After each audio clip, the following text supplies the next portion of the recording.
The call came on a Thursday. "Dad, we need to talk. Family meeting at Grandma's, 7 o'clock. Tyler's voice had that edge to it, the one he'd picked up since marrying Mira 6 months ago. Sharp, demanding. Nothing like the kid who used to ask me to fix his bike chain or help him study for geometry tests. "What's this about?" I asked, wiping turbine grease off my hands with a shop rag. "Just be there." The line disconnected before I could respond. Before we continue, we ask you to hit the hype button, subscribe, and like the video to help the channel grow. Tell us which city you are from in the comments. We would like to get to know our audience better. I stood in the parking lot of the plant, staring at my phone. Around me, the evening shift was ending. Guys headed to their trucks, tired but satisfied. Honest work, honest pay. I'd been a turbine machinist for 16 years, and I was good at it. Precision work. Measurements down to the thousandth of an inch. No room for guessing or hoping things would work out. Brent O'Malley walked past, nodded. "Heading out, Aaron?" "Yeah. Family thing." He paused, reading something in my face. "Everything okay?" "Don't know yet." "Well, you know where to find me if you need anything." I appreciated that. Brent was solid, one of the few guys at the plant who didn't fill every silence with noise. I climbed into my truck and sat there for a minute, engine off. The sun was setting behind the industrial park, painting everything orange and gray. My apartment was 15 minutes west. My mother's house was 20 minutes east. I started the engine and headed east. Lorraine Hale's house sat in one of those suburban developments where every yard had the same mailbox and every door had the same wreath. She'd bought it 12 years ago after the divorce settlement, and she'd made sure everyone knew she'd done it, all on her own. Oh, Tyler's car was already in the driveway, so was Mira's little sedan. I parked on the street and walked up. The porch light was on, and through the window I could see movement inside, shadows crossing back and forth. Before I could knock, the door swung open. "There he is," my mother said. Her smile was bright, but her eyes were calculating. I'd seen that look my whole life. Come in. We've been waiting." The living room smelled like vanilla candles and something else. Tension, maybe? Tyler sat on the couch next to Mira. She had her hand on his knee, her nails painted bright red. My mother gestured to the armchair across from them. "Sit, Aaron. We have something wonderful to share." I sat. Tyler cleared his throat. "So, Dad, you know Mira and I have been looking at houses." "You mentioned it." "Well, we found one. A really good one. 3 bedrooms, 2 baths, nice neighborhood. Perfect for starting a family." Mira beamed. "It's everything we dreamed of." "That's great," I said. And I meant it. They were young, but if they'd saved up, if they'd done the math, why not? "There's just one thing," Tyler continued. He glanced at my mother, who nodded encouragingly. "The mortgage. It's a little higher than we expected, and the bank wants a cosigner, someone with good credit and savings." The room went quiet. I looked at Tyler, then at Mira, then at my mother. "You're asking me to cosign a mortgage?" "Not just cosign," my mother interjected smoothly. "Help them, support them, the way family is supposed to." "I have good credit," I said slowly, "because I'm careful with money. I don't take on debt I can't handle." "But you have savings," Mira said. Her voice was sweet, but there was something underneath it. "Tyler said you've been saving for years, and it's just sitting there." I felt something cold settle in my chest. "My savings are for emergencies, for my future. I worked for every dollar in that account." "Exactly," my mother said, leaning forward. "You've saved enough. Now it's time to help your son. Do you know how hard it is for young people to buy a house these days? They need support. They need family. They need to live within their means." Tyler's face reddened. "Are you serious right now?" "I'm being realistic." "You're being selfish," Mira said. The sweetness was gone. "Tyler told me you were tight with money, but I didn't think you'd actually turn your back on your own son." "I'm not turning my back on anyone. I'm saying no to co-signing a loan that could wipe me out if things go wrong." My mother stood, her voice rising. "Things won't go wrong. Tyler has a job. Mira has a job. They're responsible young adults. But they need a little help getting started. Is that so much to ask?" "It's not a little help, Mom. It's a huge financial commitment." "You owe him," she said quietly. The words hung in the air like smoke. "After everything I did, raising you alone, making sure you had what you needed, you owe this family." There it was, the guilt card, the one she'd played my whole life whenever she wanted something. "I don't owe anyone my financial security." Tyler stood up, his hands clenched. "Fine. Great. Thanks for nothing, Dad." He stormed toward the door. Mira followed, throwing me a look of pure contempt. The door slammed behind them. My mother stood in the middle of the living room, her arms crossed. "You're making a mistake, Aaron. Family helps family. Refusing will break everything we've built." "I didn't build this, Mom." "You did." I walked past her and out into the night.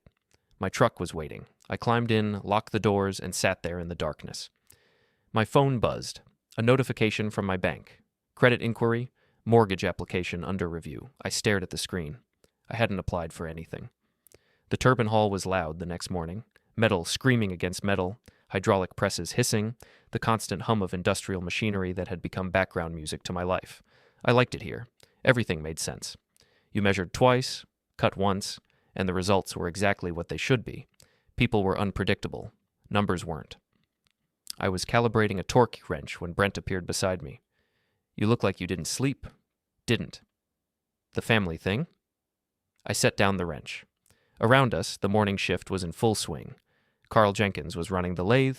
Callum was checking pressure gauges. Normal, routine, safe. "They want me to co-sign a mortgage for my son." Brent whistled low. "That's heavy. How much?" "Didn't even get that far." I said no. "Good." I looked at him. "You think so?" "Aaron, I've seen this before.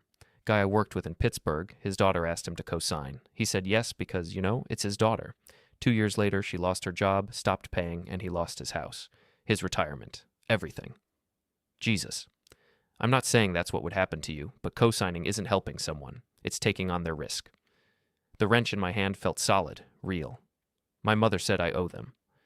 "You don't owe anyone your future." We worked in silence for a while. Then Brent said, "You get a strange feeling about it." "What do you mean?" You said no last night. But they knew you'd say no, right? So why push it?" I thought about the bank notification. The credit inquiry I hadn't authorized. I don't know. At lunch, I sat in the break room with a sandwich I wasn't hungry for. The TV was on, some talk show, but I wasn't watching. I was thinking about patterns. My mother had always been good at manipulation, small things mostly, guilting me into family dinners I didn't want to attend, making me feel responsible for her happiness. But this felt different, bigger. The break room door opened and 3 guys from second shift walked in. I didn't know them well, they worked different hours, but I recognized one of them, Gary something. He lived near my mother's neighborhood. They were laughing about something. "And she's telling everyone her son's finally stepping up," Gary said, like it's some big character development. "I'm thinking, lady, the man's almost 40. If he hasn't stepped up by now, maybe you're the problem." Another guy laughed. "Who are we talking about?" "Lorraine Hale, lives on Maple Crest. She's always got something going on. Last year it was some drama with her neighbor's tree. Now it's her son and money." My sandwich turned to cardboard in my mouth. "She told half the women at the grocery store that her son finally understands responsibility," Gary continued, like she's proud he's finally learned his lesson or something. I stood up, dumped my lunch in the trash, and walked out. Back at my station, I ran through the motions, check the specs, measure the tolerances, adjust the settings. My hands knew what to do, even when my brain was elsewhere. She'd been talking about me, about this, before I even knew what this was. The rest of the day dragged. I checked measurements 3 times when once would have been enough. I recalibrated tools that didn't need it. My mind kept circling back to that bank notification. Someone had tried to run my credit. Someone who knew my social security number, my date of birth, all the little pieces of information that make up a financial identity.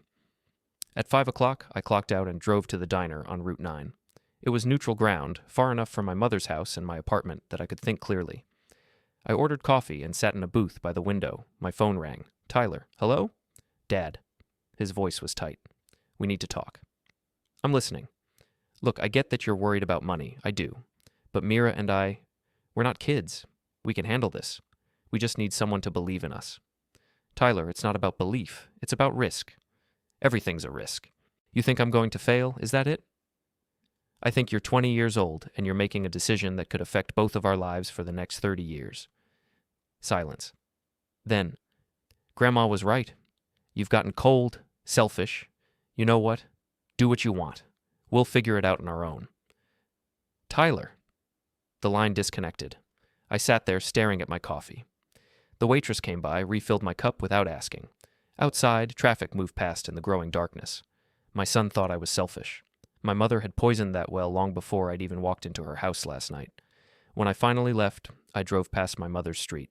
Not to her house, just past it. And there she was, walking out of the bank on the corner. She had a folder in her hands, a thick one, the same kind of folder Tyler had tried to push across the coffee table the night before. I pulled into a gas station and watched her car disappear down the street. Then I drove home. My apartment was small, clean, organized. I kept everything in its place, shoes by the door, keys on the hook, mail sorted into bills, important documents, and junk.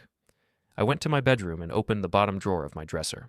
Tax returns, bank statements, credit reports, everything I'd need if I ever had to prove where my money came from and where it went. I pulled out the most recent credit report. Clean. No inquiries. But there had been one this morning. I sat on the edge of my bed and stared at the papers in my hands. Someone was making moves I couldn't see yet, and I needed to figure out what they were before it was too late. The bank on Willow Street had been there since before I was born. Red brick, brass handles, a teller named Susan, who remembered when I'd opened my first savings account at 16. I walked in at 8:30 on Saturday morning. Susan smiled when she saw me. "Aaron, what brings you in?" "I got a notification about a credit inquiry. I didn't authorize anything." Her smile faded. "Let me check." She typed for a minute, her face illuminated by the blue glow of the screen. "There was an inquiry yesterday morning. Mortgage pre-qualification. The request came through with your name and social security number." "I didn't make that request." Susan hesitated. "Well, it's not uncommon for family members to." "Did my mother come in here?" Another pause. Longer this time. "Aaron, you know I can't discuss other customers' business." "Susan, please. Did Lorraine Hale come in here with paperwork that had my name on it?" She looked at me for a long time. Then she leaned forward, her voice barely a whisper. "She came in Thursday afternoon. Asked a lot of questions about co-signers and joint accounts. I told her everything would need to be in person, with everyone present. But she tried. I didn't say that. You didn't have to." I left the bank feeling like the ground had shifted under my feet. My mother had been planning this. Not reacting to my refusal. Planning it. Maybe for weeks. I drove around for an hour, just thinking. Processing. My truck had always been a good place to clear my head. No distractions. Just me and the road and the hum of the engine. By the time I got home, I'd made a decision. Whatever was coming, I needed to be ready. That evening, my mother was hosting a family barbecue. She did this twice a year, summer and fall. Everyone came. Cousins, second cousins, neighbors who'd become honorary family. She'd invited me 3 weeks ago before any of this started. I almost didn't go. But something told me I should, so I showered, put on clean clothes, and drove to Maple Crest. The backyard was full of people. Kids running around, adults standing in clusters, drinking beer and talking. The smell of burgers on the grill mixed with cut grass and lighter fluid. Tyler and Mira were there, standing near the patio with plates of food. They saw me and turned away. My mother spotted me from across the yard. She waved, all smiles, and walked over. "Aaron, you came. I wasn't sure you would. You invited me." "I did. I'm glad you're here." She lowered her voice. "Maybe we can talk later? Clear the air?" "Sure." But I knew better. An hour passed. I ate a burger, talked to a few cousins I hadn't seen in months, avoided Tyler and Mira. Then my mother stood on the patio and clinked a glass with a fork. "Everyone, can I have your attention?" The yard quieted. "I just want to say how grateful I am that you're all here. Family is everything, and I've been thinking a lot lately about what that means, supporting each other, being there when times are tough." I felt eyes turning toward me. "Some people understand that. Some people put family first, no matter what. And some—" She paused, her gaze landing on me. "Some people forget where they came from." The yard was silent now. My son Tyler and his beautiful wife Mira are trying to start their life together. They found a house, a good house, but they needed a little help, just a little. And I asked Aaron, my son, Tyler's father, to step up, to help his own child. Mira nodded, her face sympathetic. Tyler looked at the ground. But he said no. He said his money was too important. His savings mattered more than his son's future. People were staring at me now. I could feel their judgment, their confusion. Who says no to their own kid? So I just want everyone here to know what kind of man Aaron has become, the kind who forgets that family comes first. She raised her glass. To those of us who still care. A few people raised their glasses awkwardly. Most just stood there, uncomfortable. I set down my plate and walked across the yard toward the gate. Behind me, I heard murmurs, whispers. The damage was done. "Aaron, wait," someone called. I didn't turn around. I got in my truck and sat there for a moment, hands on the steering wheel. Through the fence, I could see the party continuing. My mother holding court, Tyler and Mira nodding along. I drove home, parked, and sat in my truck in the parking lot for 20 minutes. My hands shook, not from fear, from anger, from the realization that this wasn't about a mortgage, this was about control. Inside my apartment, I went straight to my dresser and pulled out all my financial documents. Tax returns going back 7 years, pay stubs, bank statements showing every deposit, every withdrawal, records of bills paid, debts cleared, savings grown. I spread them out on my kitchen table and took pictures with my phone. Then I organized them by year, by category, by purpose. If she wanted to paint me as selfish, fine. But I wasn't going to let her lie. I was putting the last folder back in the drawer when my phone buzzed. An email, subject line, legal notice. I opened it. The words swam for a second before they made sense. You are hereby notified of a civil suit filed by Lorraine Hale and Tyler Hale seeking damages in the amount of $900,000 for breach of familial obligations and financial negligence. I read it again, and again, $900,000. I set the phone down and stared at the ceiling. Then I started laughing. Not because it was funny, because it was insane. She was suing me for nearly $1 million for saying no. Monday morning, I called in sick. First time in 6 years. I found Dana Ruiz's office through a coworker's recommendation. Brent had a cousin who'd used her for a property dispute. The office was in a strip mall between a nail salon and a tax prep place. Not fancy, but Dana's handshake was firm, and her eyes were sharp. "Tell me everything," she said, pen ready. I did. The family meeting, the mortgage, the public humiliation, the lawsuit notice. She listened without interrupting. When I finished, she leaned back in her chair. "Let me make sure I understand. Your son and daughter-in-law want to buy a house. They need a cosigner. You said no. Your mother publicly shamed you. And now she's suing you for $900,000 for... what exactly?" "Breach of familial obligations, financial negligence." Dana blinked. "Those aren't real legal claims." "I know." "I mean, there's no such thing as breach of familial obligations unless we're talking about child support or established contracts. And financial negligence? Toward whom?" "Apparently toward my son. The suit claims I promised to help him financially and then backed out, causing him and his wife severe emotional and financial distress." "Did you promise to help him?" "No." "In writing?" "No." "Verbally? In front of witnesses?" "No. The first I heard about the house was when they asked me to co-sign." Dana made notes. "This is harassment.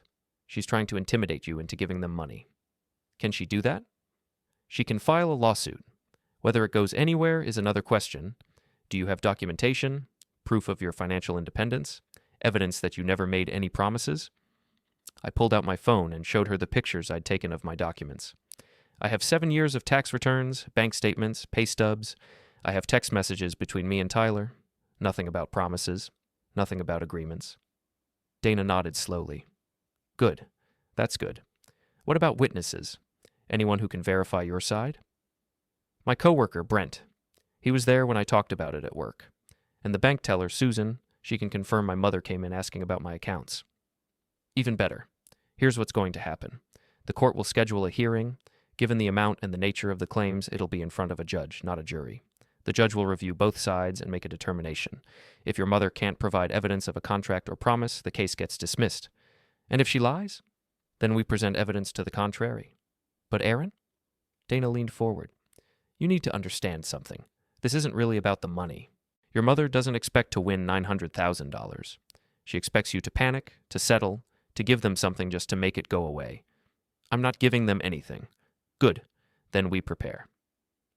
For the next week, I lived a double life. At work, I machined turbines and calibrated instruments.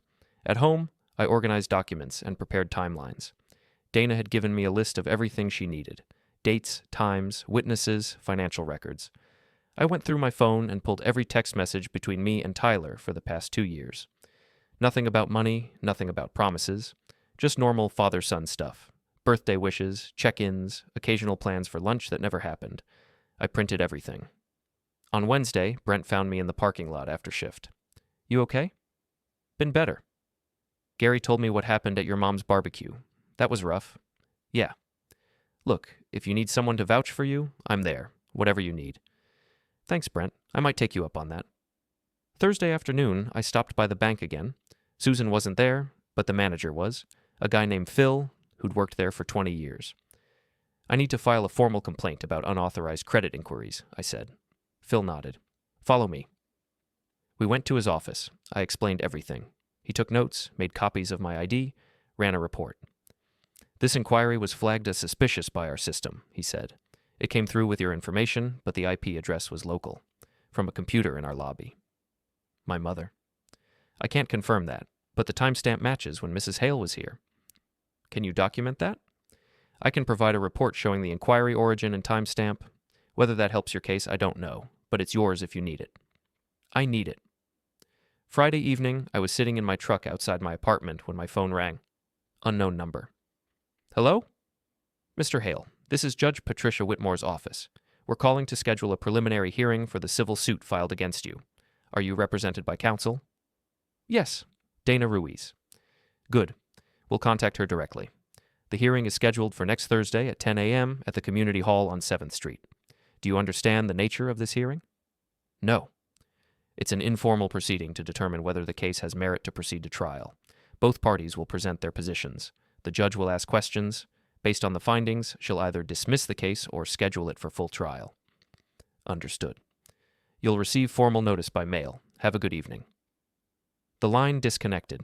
I sat there, engine idling, and looked at my apartment building. 17 years I'd lived there. 17 years of quiet, disciplined work, savings account growing, credit score climbing, future secured, and now my mother wanted to take it all because I wouldn't bend. I went inside, made dinner, and ate in silence. Then I pulled out my laptop and started writing. Everything. Every interaction, every manipulation, every lie. If this was going to court, I wanted my story straight. The weekend was quiet. Too quiet. I cleaned my apartment, did laundry, went to the grocery store, normal routines, but underneath it all, my mind was running calculations. $900,000. Where had that number even come from? Sunday morning, I drove to the community hall on 7th Street. It was closed, empty. I parked across the street and looked at it. Red brick, wide steps, double doors. In 4 days, I'd walk through those doors and face my mother in front of a judge. I tried to imagine how it would go, what she'd say, what Tyler would say, whether Mira would be there, nodding along, playing the wounded daughter-in-law. My phone buzzed. A text from Tyler. Dad, it's not too late to fix this.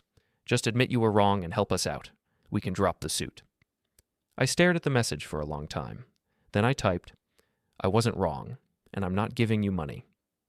His response came fast. Then you'll lose everything. I didn't reply. Monday at work, I was running a diagnostic on a turbine assembly when my phone rang. Dana. We need to meet. Can you come by after work? What's wrong? Nothing's wrong, but I got the formal complaint from your mother's attorney. There's more to this than we thought. At 5:30, I was sitting in Dana's office. She slid a folder across the desk. Read the complaint. All of it. I opened it. The first page was standard legal language, but the second page was different. It listed specific dates, specific conversations, specific promises I'd allegedly made.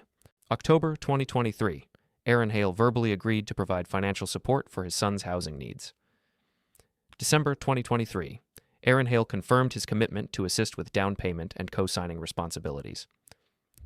March 2024, Aaron Hale reassured Tyler Hale that funds would be available when needed. I looked up. These are lies. I never said any of this.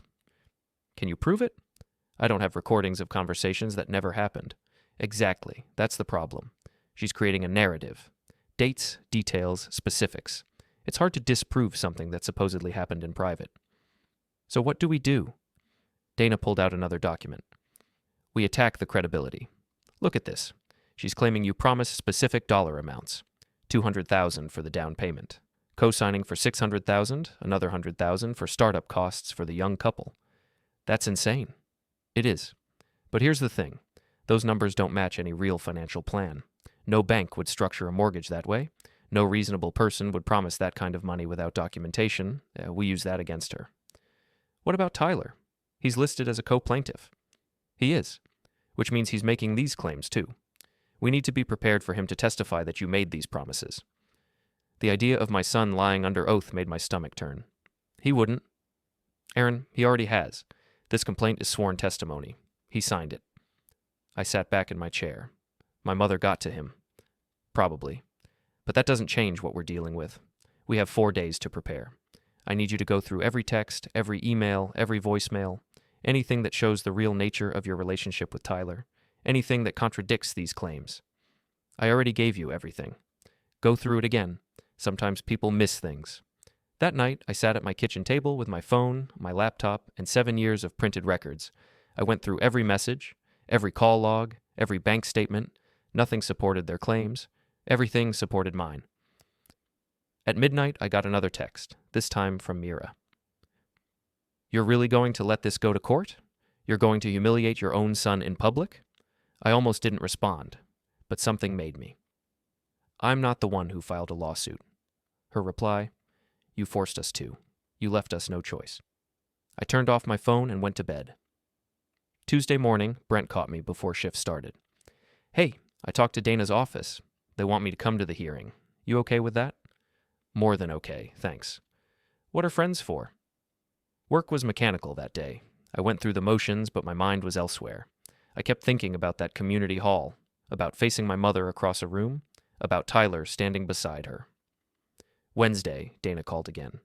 The judge wants both parties to submit final documentation by tomorrow at 5. I'm filing everything we have. But I want to add one more thing. What? A character statement. From you. Not legal arguments, just your side. In your own words. 1 page. Can you do that? Yeah. Get it to me by tomorrow afternoon. That night, I sat down and wrote.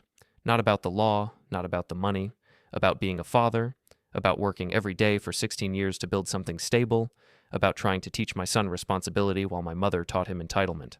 I wrote about saying no, about boundaries, about the difference between love and enabling. It was 1 page, single-spaced, every word true. I emailed it to Dana at 8 a.m. Thursday morning. She called me at 9. This is good, Aaron. This is really good. See you at the courthouse. Community hall? Right. Community hall, 10 o'clock. Don't be late. I wasn't late. I arrived at 9:45. The parking lot was already half full. I recognized Tyler's car, Mira's sedan, my mother's SUV. I parked at the far end and sat in my truck for a minute. This was it. I grabbed my folder of documents and walked toward the double doors. The community hall smelled like old wood and floor polish. The main room had been set up like a courtroom, tables facing a raised platform where the judge would sit, rows of chairs for observers. Everything formal, despite the casual setting. My mother was already there, sitting at the table on the left with a man in an expensive suit. Her attorney, I assumed. Tyler sat beside her, Mira next to him. They were dressed like they were going to church. Pressed clothes, serious expressions. Dana was at the table on the right, organizing papers. She saw me and nodded toward the empty chair beside her. I sat down. Remember, she whispered, answer questions directly. Don't elaborate unless asked. Don't let them bait you into anger. Got it. At exactly 10 o'clock, a side door opened and Judge Patricia Whitmore walked in. She was in her 50s, gray hair pulled back, sharp eyes that seemed to take in everything at once. All rise. We stood. She sat. We sat. This is a preliminary hearing for the case of Hale and Hale versus Hale. I've reviewed the initial complaints and responses. This is an unusual case, so let me be clear about what we're doing here today. She looked at both tables. This hearing is to determine whether there's sufficient evidence to proceed to trial. I'm going to ask questions, I'm going to review documents, and I'm going to make a determination about the validity of the claims being made. Understood? Both attorneys nodded. Good. Let's start with the plaintiffs. Mrs. Hale, you're claiming that your son, the defendant, made specific financial promises to your grandson Tyler. Is that correct? My mother stood. Yes, Your Honor. He promised to help Tyler buy a house. He gave his word, and then he backed out, leaving them in a terrible position. What kind of promises? Be specific. He said he'd co-sign the mortgage. He said he'd help with the down payment. He said family takes care of family. When did he say these things? Multiple times over the past year. We discussed it at family gatherings, over the phone, in private conversations. Do you have any written documentation of these promises? No, Your Honor. These were family discussions. We trusted each other's word. Judge Whitmore made a note. Mr. Tyler Hale, do you corroborate your grandmother's testimony? Tyler stood. His hands were shaking. Yes, Your Honor. My dad told me he'd help. He said I should start looking at houses because he'd make sure we could afford it. When did he say this? Last fall, October, I think. And you believed him? Of course. He's my father. The judge wrote something else down. And based on this promise, you made financial decisions? Yes. Mira and I started looking at houses. We found one we loved. We talked to the bank. But when we asked Dad to actually follow through, he refused. Refused completely? He wouldn't even discuss it. He just said no and walked away. My mother stood again.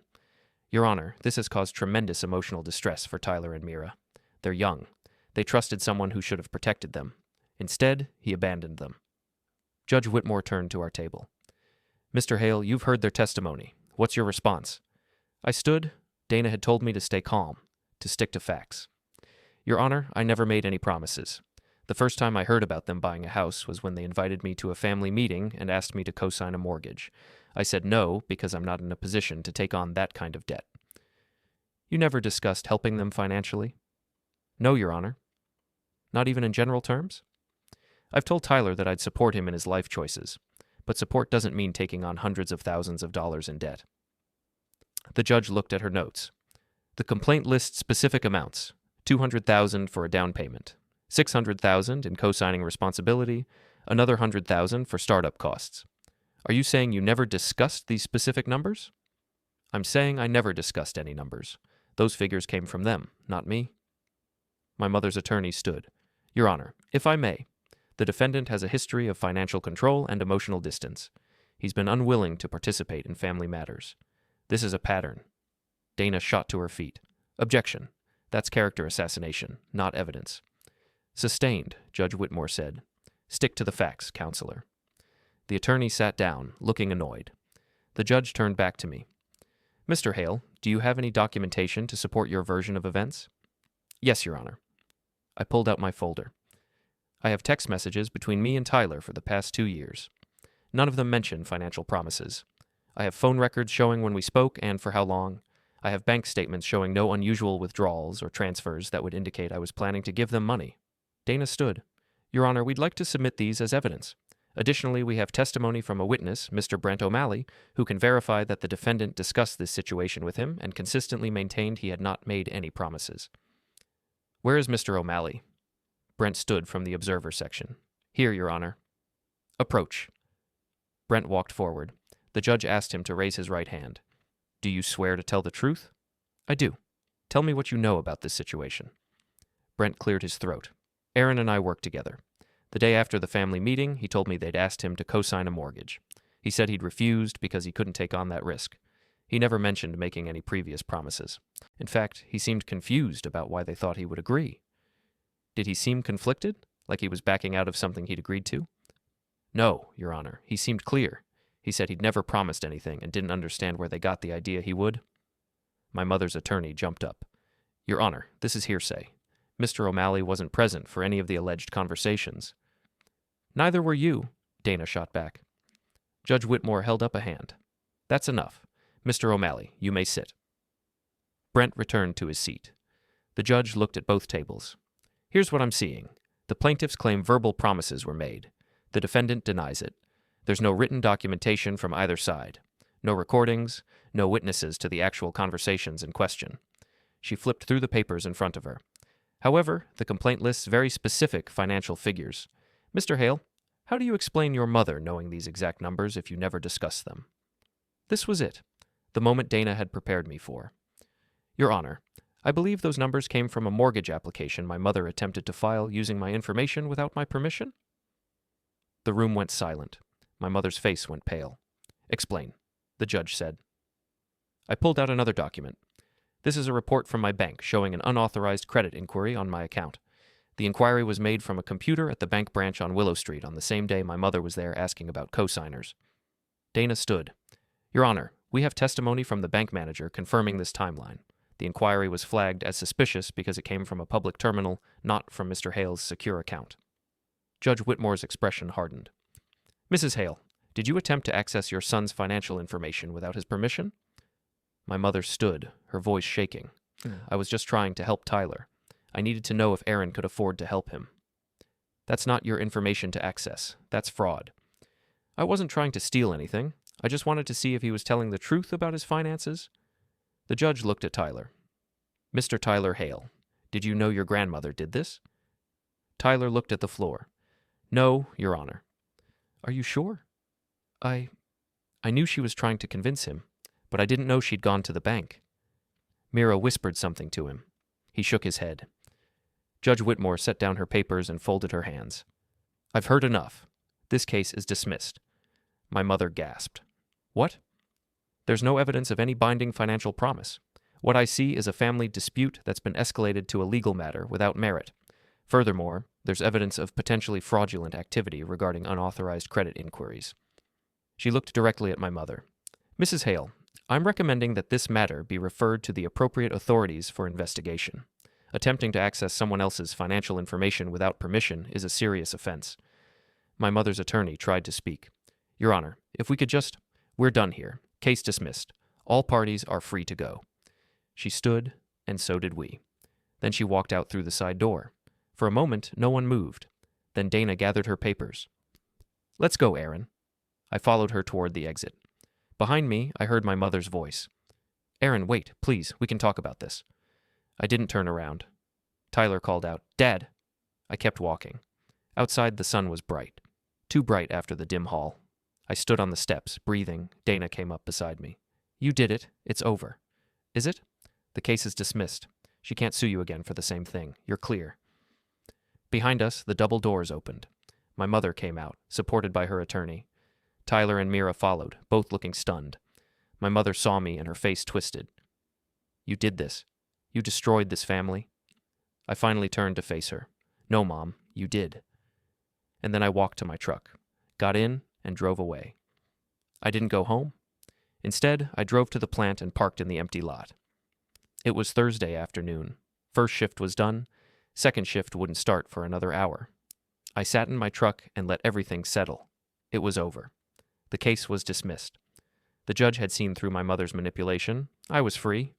But I didn't feel victorious. I felt hollow. My phone buzzed. Text from Brent. You okay? Yeah. Thanks for showing up. Anytime. Beer later? Maybe tomorrow. I set the phone down and stared at the turbine hall.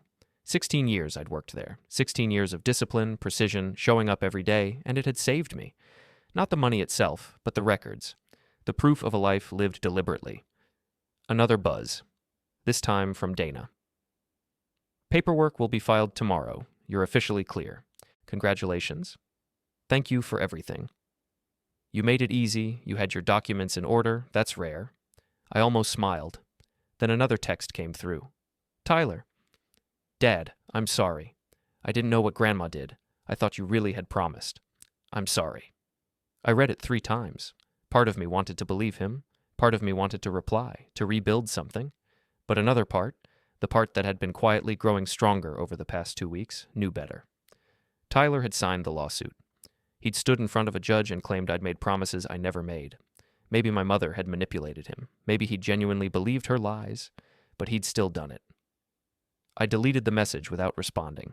A car pulled into the lot. I looked up, tensing, but it was just one of the second shift guys arriving early. I started my truck and drove home. That evening, I cleaned my apartment.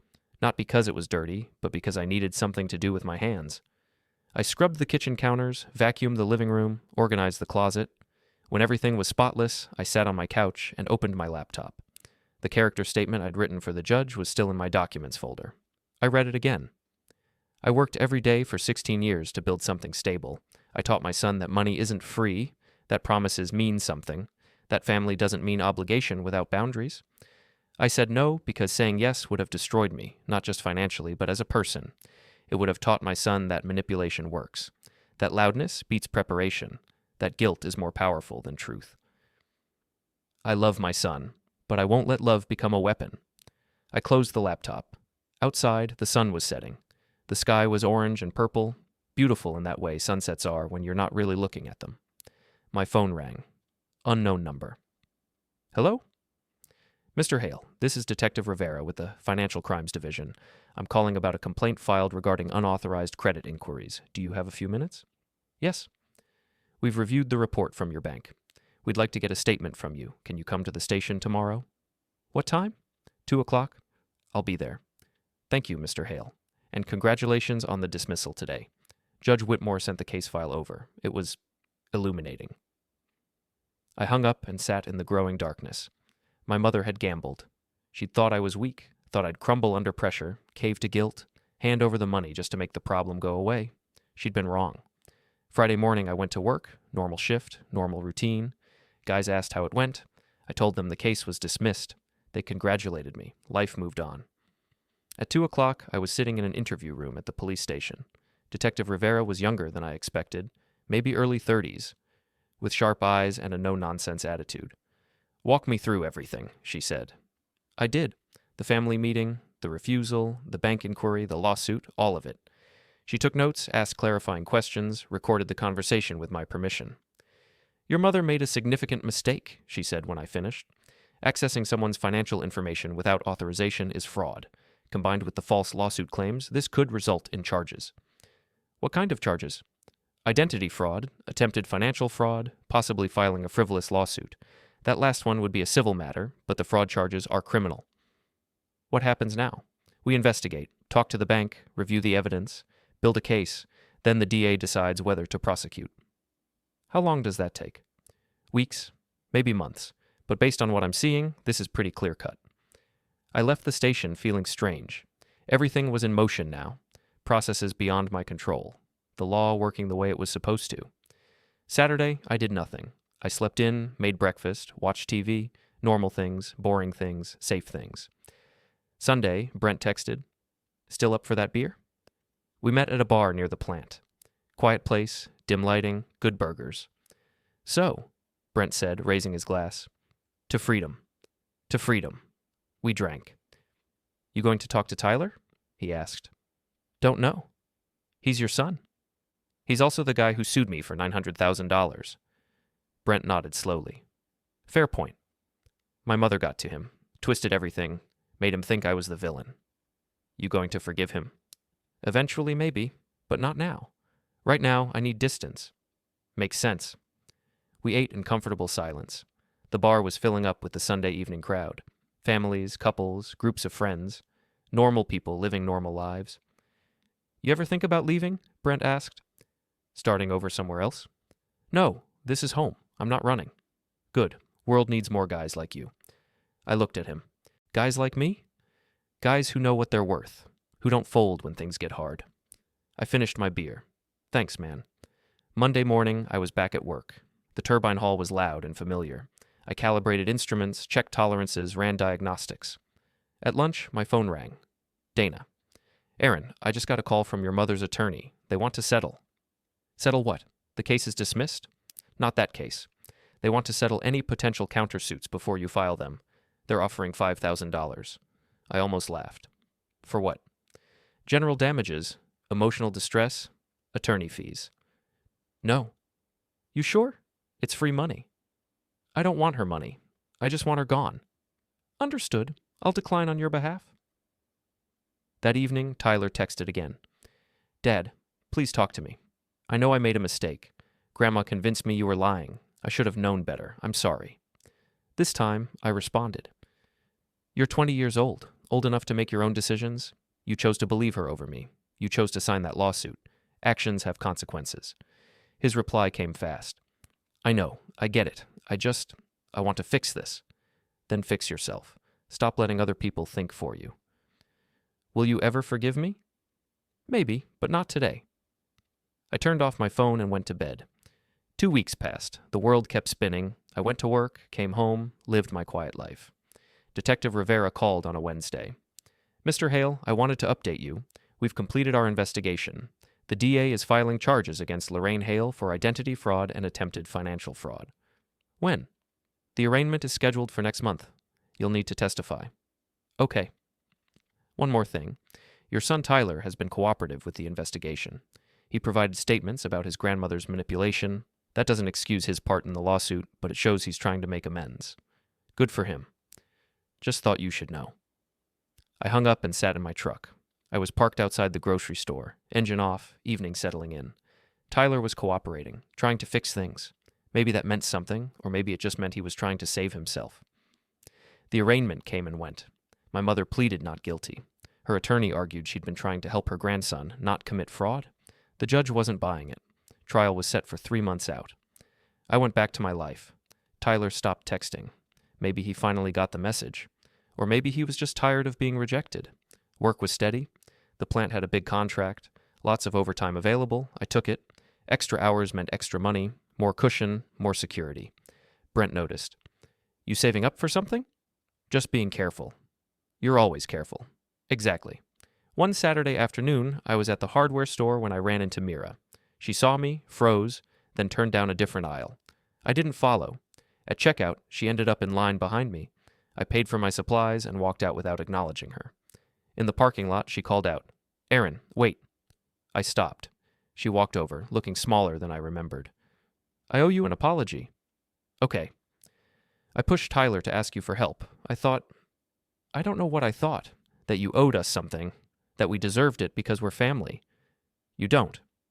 I know that now. I talked to my parents. They told me what Tyler and I were asking was insane. We should have saved more, should have bought something cheaper, should have done it on our own." "Yeah, you should have." She looked at the ground. "Tyler misses you." Tyler made his choice. He was manipulated by Lorraine. She told him all these stories about how you'd promised things. He believed her because she's his grandmother. He's an adult. Adults think for themselves. He knows that now. He stopped talking to her. Cut her off completely. Good. Will you talk to him? Just once? No. Please, Aaron. He's your son. And he sued me for $900,000. I'm done, Mira. Tell him I'm alive, I'm fine, and he should move on. I got in my truck and drove away. The trial happened in September. Courthouse, jury, the whole formal process. I testified. Told the truth. Answered questions from both attorneys. Stayed calm throughout. Tyler testified too. He admitted his grandmother had lied to him. Admitted he'd been wrong to sign the lawsuit. Admitted he'd been a fool. The jury deliberated for 3 hours. Guilty on both counts. My mother was sentenced to 2 years probation, fines, and community service. The judge was lenient because of her age and lack of prior record, but the message was clear. What she'd done was illegal. I watched from the gallery as she was led out of the courtroom. She looked older, smaller, defeated. I felt nothing. Outside, Dana met me on the steps. That's it. It's really over now. Yeah. What are you going to do? Go home, go to work, live my life. No celebration? I celebrated when the first case was dismissed. This was just cleanup. She smiled. You're one of the most level-headed clients I've ever had. Thanks. If you ever need anything, you know where to find me. I shook her hand and walked to my truck. October came. Leaves turned. Temperature dropped. Life continued. Tyler sent one final text. Dad, I know you don't want to hear from me, but I need you to know I was wrong. About everything. I let Grandma poison my thinking. I betrayed you. I don't expect forgiveness, but I wanted to say I'm sorry. Really, truly sorry.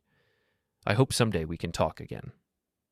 I read it sitting in my truck outside my apartment. Part of me wanted to respond. Part of me wanted to reach out, rebuild something. But the other part, the part that had learned to protect itself, to value boundaries, to understand that family isn't an excuse for mistreatment, knew better. Maybe someday, but not today. I deleted the message and went inside. My apartment was clean, organized, peaceful. My savings account was intact. My credit was perfect. My life was mine. I'd said no to manipulation. I'd stood up to pressure. I'd defended myself in court, and I'd won. Not because I'd destroyed my mother or punished Tyler, but because I'd protected what mattered, my future, my dignity, my boundaries. I sat on my couch and looked around my small apartment. Nothing fancy, nothing impressive, just mine. And that was enough. November brought cold rain and early darkness. I started wearing my heavy jacket to work, kept gloves in my truck, made sure the heat worked in my apartment. Small things, practical things, the things you do when you're living a quiet, deliberate life. I hadn't heard from Tyler in weeks, hadn't heard from my mother at all. Mira had stopped trying to contact me. It was like that part of my life had simply closed, sealed shut behind a door I'd locked myself. At work, things were good. The big contract was moving forward, and the plant manager promoted me to lead machinist on my shift. More responsibility, better pay, my own small office tucked in the corner of the turbine hall. Brent brought me coffee on my first day in the new role. Moving up in the world, he said. Just doing the work. You always do the work. That's why they picked you. I appreciated that. Brent never made things more complicated than they needed to be. December came fast. The plant shut down for 2 weeks over Christmas. Most guys went to visit family, took trips, spent time with kids and grandkids. I stayed home. Christmas Eve, I sat in my apartment and watched old movies. It was peaceful, no drama, no obligations, just me and the quiet. My phone stayed silent until evening. Then a single text came through. Not from Tyler, not from my mother. From Susan at the bank. Aaron, I wanted to let you know Lorraine closed all her accounts here today. She's moving to Florida next month to live with her sister. Thought you should know. I stared at the message. My mother was leaving, running away from the mess she'd created. Starting over somewhere else? Good. I didn't respond to Susan. There was nothing to say. Christmas Day, I drove to Brent's house. He'd invited me weeks ago. Just a casual thing, family and friends, no pressure. I almost said no, but something made me go. His house was warm and loud and full of people. Kids running around, adults laughing, the smell of turkey and pie filling every room. Brent's wife hugged me at the door. Aaron, we're so glad you came. Thanks for having me. I spent the afternoon talking to people I barely knew, eating good food, watching football on TV, normal things, family things, but not my family. Brent found me in the kitchen at one point. You doing okay? Yeah, this is nice. Thanks for the invite. You're welcome here any time. You know that, right? I know. We stood there for a minute, just existing in the warmth of his house. Then Brent said, You ever think about starting over? Meeting someone, building your own family? Maybe someday. You deserve it, man. You deserve good things. I nodded, not quite believing it, but appreciating the thought. New Year's Eve, I was alone again, by choice this time. I sat in my apartment, watched the countdown on TV, and when midnight hit, I raised a glass of water to the empty room. To boundaries, I said out loud. The words felt right. January came. Second week of the month, Detective Rivera called. Mr. Hale, I wanted to give you an update. Lorraine Hale has relocated to Florida. Her probation has been transferred to that jurisdiction. She's no longer in the state. Okay. Also, Tyler Hale came in last week. He wanted us to know he's been in therapy, dealing with the manipulation, the family dynamics. He asked if there was anything he could do to make amends to you. What did you tell him? That it wasn't our place to get involved in family reconciliation, but I thought you should know he's trying. Thanks for letting me know. I hung up and sat in my truck. I was parked outside the grocery store again. Seemed like half my important moments happened in parking lots. Tyler was in therapy. Good for him. Maybe he'd figure things out. Maybe he'd learn to think for himself. Maybe he'd grow up. But that was his journey, not mine. February was quiet. Work, home, sleep, repeat. I was saving money again, not for anything specific, just because it felt good to watch the numbers grow. March brought the first signs of spring, trees budding, temperature rising, days getting longer. One Saturday afternoon, I was working on my truck, changing the oil, rotating the tires, the kind of maintenance I'd always done myself, when a car pulled up. Tyler. He got out slowly, hands in his pockets, looking nervous. Hi, Dad. I set down my wrench and stood up. Tyler. I know you said you didn't want to talk, but I'm leaving town next week, moving to Colorado. New job, fresh start. And I needed to see you before I go. Okay. I've been in therapy for 3 months, working through a lot. The therapist helped me understand how Grandma manipulated me my whole life, how she used guilt and pressure to control everyone around her. I know. I'm sorry, Dad, for everything, for the lawsuit, for believing her over you, for not thinking for myself. I looked at him, really looked at him. He was thinner than I remembered, older somehow, like he'd aged 5 years in the 6 months since the court hearing. I appreciate the apology. Can we talk sometime, after I get settled in Colorado? Maybe. I'm not asking you to forgive me right away. I know I don't deserve that, but maybe someday we could rebuild something. Tyler, I'm not going to lie to you. You hurt me. You sided with someone who was trying to destroy me. That's not something I can just forget. I know, but you're my son, and if you're serious about changing, about growing up, then maybe someday we can try. He nodded, tears in his eyes. Thank you. Don't thank me yet. Actions matter more than words. Show me you've changed. Show me you can think for yourself. I will. He got back in his car and drove away. I finished changing my oil. April came and went. I didn't hear from Tyler. Didn't expect to. May brought warmer weather and longer days. I started running again, something I'd done years ago but had let slip. Every morning before work, 3 miles around the neighborhood. It felt good to move, to sweat, to push myself. June marked 1 year since the whole thing started. 1 year since that phone call, that family meeting, that first refusal that had led to everything else. I was sitting in my truck one evening, about to head home from work, when my phone buzzed. Text from Tyler. A photo. Him standing in front of mountains, wearing hiking gear, smiling. 6 months in Colorado, got promoted last week. Still in therapy. Taking it one day at a time. Thank you for giving me space to grow. I looked at the photo for a long time. Then I typed, proud of you, keep going. His response came fast. Love you, Dad. I set the phone down and started my truck. Maybe someday we'd rebuild something, maybe not. But either way, I'd be okay. Because I'd learned the most important lesson. Saying no isn't cruel, it's survival, and I'd survived. The community hall on 7th Street was being torn down.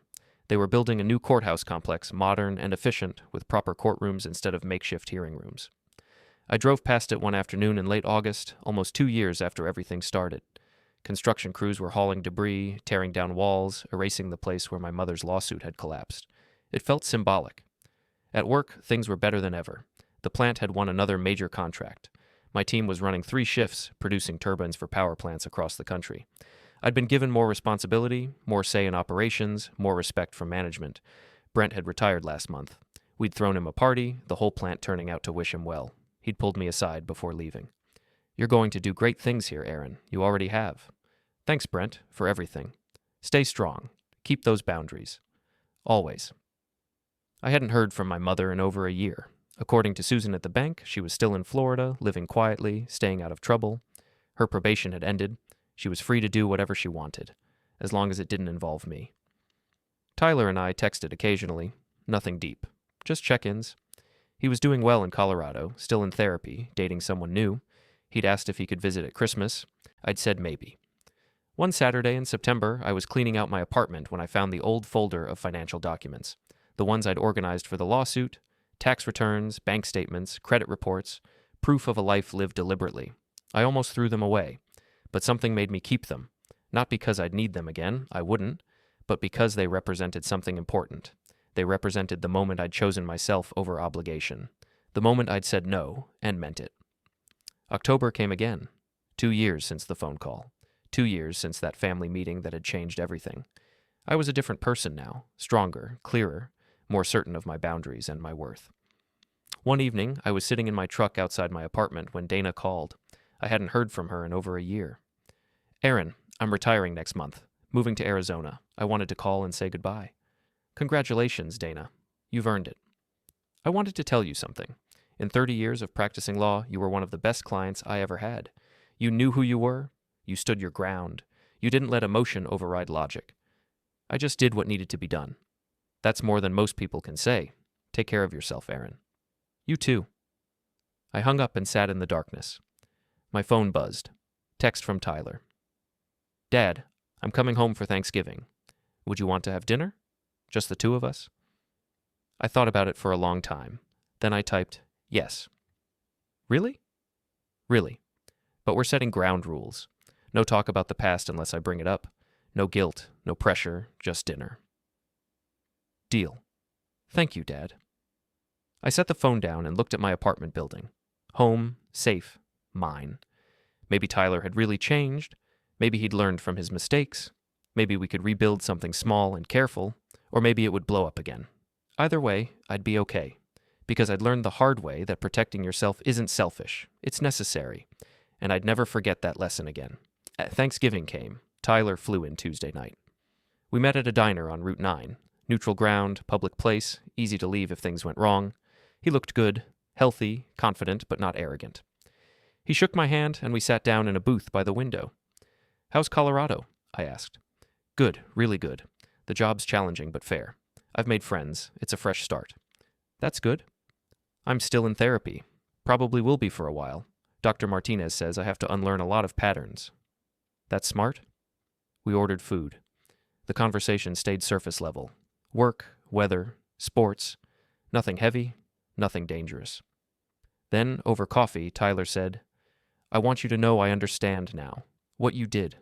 Why you said no. It wasn't about the money. It was about respect." I looked at him.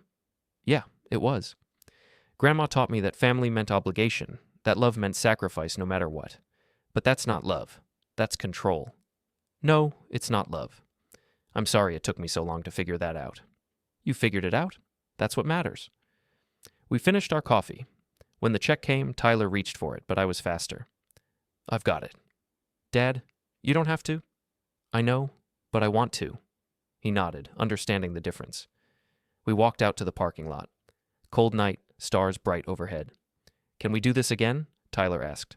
"Next time I'm in town?" "Yeah, we can do this again." "Thank you, Dad, for giving me a second chance." "Don't waste it." "I won't." He drove back to his hotel. I drove home. In my apartment, I sat on the couch and looked around. Same small space, same quiet life, but different now. Because I'd stood up. I'd said no, I'd protected what mattered, and I'd won. Not because I'd destroyed anyone, not because I'd gotten revenge or proved a point, but because I'd survived with my dignity intact. My phone buzzed one more time. Text from Tyler. "Love you, Dad. See you at Christmas." I smiled and set the phone down. Maybe we'd rebuild something, maybe we wouldn't, but either way, I was free. Free from guilt, free from manipulation, free from the trap my mother had spent my whole life setting, and that freedom was worth more than $900,000. It was worth everything.